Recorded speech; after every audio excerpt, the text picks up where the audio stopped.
What's up, YouTubers? Here in a 2020 GS350 F Sport, and I'm going to show you how to reset the service indicator or oil maintenance indicator. First thing you need to do is just put the ignition on.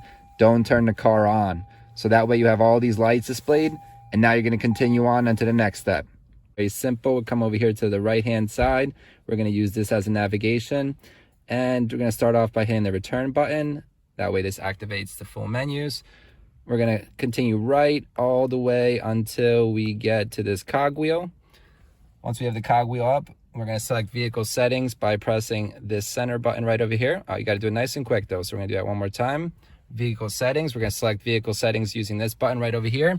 Now, if you did the proper service, you're going to do a scheduled maintenance reset. So you're just going to click OK, and then it's going to ask you to do a yes to reset, and you're gonna go up, and if you decide to, just gonna click yes to reset, and you can back out if you decide not to, if you're just skimming through the menus.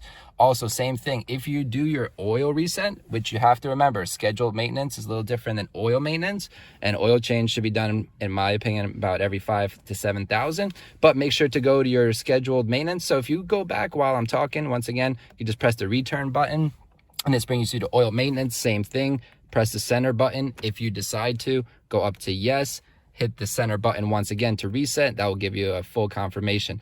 If you want to back out the menu, just hit the return button and you're all set. If you want to go back to your original display, just hit left. Thank you for watching, like and subscribe.